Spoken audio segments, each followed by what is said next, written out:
everyone, this is Kona, and I just want to kind of go through this just to make sure you completely understand. So the biggest thing for Project 4 is that what you're going to be doing is, first of all, deciding on the type of school you're going to work with. So whether it's a grade school, middle school, high school, or the district, and the common characteristics of those schools. So for example, district size, so small, medium, large. For this assignment, you don't have to provide a list of schools, but you may want to look through the data and help you decide what might work. To help you, here's a list of spreadsheets, or here's a link to a spreadsheet with all of the Illinois schools. So if you click on it, it will open up. Now you can make a copy of this if you want. So right now it's still loading, but you can go to File and make a copy. You can make your own copy, and then you can go through and kind of organize this and maybe get rid of large schools, or you can just do whatever you want, but you can make a copy of this and do what you want. But as you can see, you've got district size right here, you've got school type, you've got a lot of different information that will help you to initially decide which schools you want to use. So back to the planning. So that's the first step, is figure out what types of schools you want to work with. The next step is to identify the response variable you want to look at. Now the response variable is the variable, it's that one thing that you think will be a good measure of school success. So what do you think measures, like what's a good measure of how successful a school is? Is it their graduation rate? Is it their ACT score? What is it? Well, to help you think about that and to see what measures are available for you to use, go ahead and click on the link to the Illinois report card. And let's just go ahead. I'm going to pick a school. My kids go to Argenta, so Genta Oriana, and I'm going to use the district. Actually, you know what, I'll use the high school. There you go. Okay. Once you get that, you'll be able to then pick ISBE report card. If you click on it, in a minute, it will load a PDF with a lot of really useful information. All right, so here is all of the different information, all the different variables you have. So you've got school, district, and state. This is the ethnic background, truancy rate, homeless percent, IEP, percent low income, student mobility rate, and you see some of these, they have the explanation of what this means. And so if you scroll through, you can see here's all of this data, and there's a lot, 11 pages. So here you have, you remember how I was talking about ACT? Well, so you can say, let's see, in college enrollment, here we go, ACT assessment for the graduating class. So here's the school, here's the district, and the state. So composite, which would be the overall ACT score, the school was at a 20.1% compared to the state. All right, well, right now you don't actually need to collect the actual numbers, but you can see, all right, ACT is a variable I could possibly use. In general, it's normally going to be some kind of test score of some type that is your measure of success. The thing is, though, if you use ACT, you can't then use the English, the math, the reading, or you can't use any of those for anything else because they're all add up, or they all link together to get the composite score. So if you're using composite score for ACT, you don't use any of the other ones. Ready for college work course, percent of students met ACT benchmarks. Let's see what other types of tests. Advanced placement work. But basically, you just kind of go through here, and there is a lot of like overall student performance, all state tests. All right, that might be interesting. But basically, just you have to go through here and just kind of get an idea of what's available and what you decide you would like to be that measure of student success. All right, so back to the project. So identify, so first of all, you're identifying the types of schools and the common characteristics, all right, and that's based off of here. You can get your ideas of how many schools. Ultimately, you will end up with I think it's probably a minimum of 35 schools that you'll need, so keep that in mind. So that's the first part.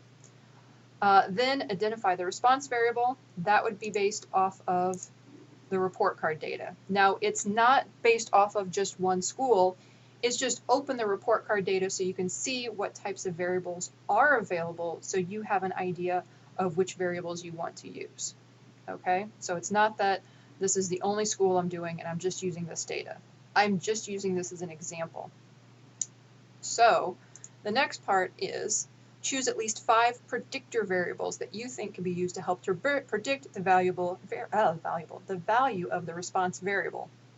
So for me, if I picked ACT, then, I would come back here and say, okay, so what do I think predicts ACT? And I would come up with 5 variables. So if I think it's percent low income, there's one variable. I think it's percent IEP. There we go. There's my 2. I think maybe it's chronic truancy rate. There's 3. Okay, so there's 3 that I could use. Then what else could we see? Maybe I also think it has to do with number of 8th graders passing Algebra 1. So maybe I think, you know, if you've got more 8th graders passing Algebra 1, then you're going to have more students doing well on the ACT. Okay, there's 4 variables. Parental contact. So maybe I think parental contact. Okay, there you go. There's 5 things right there. It does not have to be what I came up with. So these are examples. These are not things you have to use. In fact, maybe you think, you know, I think what's even better is health and wellness days per week, or I think pupil to teacher ratio in secondary. So I think it's this number right here that, look, they've got a lower pupil to student or teacher to student ratio, which means you've got basically it's a better classroom because you've got smaller classroom numbers. So maybe you think that is a good ratio. Here you also have average class size, which, wow, that's pretty cool. You know, average class size for the district is 13.4 compared to 19.5.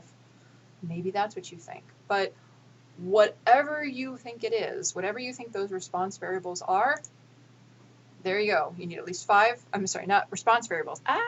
Ignore that. Whatever you think those 5 predictor variables, because those are things that you're picking that you think would predict whatever your response variable is. You might want to pick more than 5 in case the data falls through. For each predictor, explain why you think it'd make a good predictor, why you think it's related. So attendance is a predictor variable. You can't get the material if you're not in school, so the higher the attendance, the more people will be prepared. So you can use the data found on, this report card, or if you want, you can find data for somewhere else online. If you do that, though, make sure you provide the link to somewhere else. So if you wanted to find, I don't know, the overall unemployment rate for, you know, that county, whatever, you could do that. In all honesty, it's probably easier just to use the data found on the report card, but you don't have to. So all you need to do right now, there will be no numbers that are on this other than you're just saying, my plan is I'm going to use these types of schools with these common characteristics. This is my response variable, and here are my predictor variables. That's all you have for this assignment. That's it. All right. What is this leading up to, though? So I'm going to show you this, but do not do this yet. So do not do this. I'm just showing you what this is leading up to, so that way you kind of have an idea in your mind where this is going. So at some point, once I say green light, you're good, what you'll end up doing is then writing down the names of, so here I've got 39 different, these are the cities, but it's the school. And then I've got the ACT score. And then that would be, normally you would put whatever your response variable first, and then you would have predictor variables after that. So maybe I think it's the percentage of white students, and I don't. This is just, I threw this together. Maybe I think enrollment, maybe I think number of IEP, income level, attendance. Now remember though, I said that you can't use these if you're using this one, right? So these I actually could not use for my actual analysis. But if you can see, basically what you're going to end up doing is once you pick, because right now all you're doing is just saying, I want these types of cities, and then here's my response, and then here's 5 predictor variables. You're not actually doing this part though, so do not actually collect this data. But when it's time to collect the data, what you will end up doing then is, coming back here, yeah, there we go, is basically going to that page we started with, and for each school, come on, for each school, you'll enter in the name of the school, you'll get the report card, and then you'll find the number, whatever the data value is for each one of your variables for that particular school. So that's where we're eventually going with this. I hope this makes sense. If not, please let me know, because this is a big project and I want to make sure that you're understanding how we're getting the data, where the data is coming from the very beginning. So let me know if you need help or if this doesn't make sense.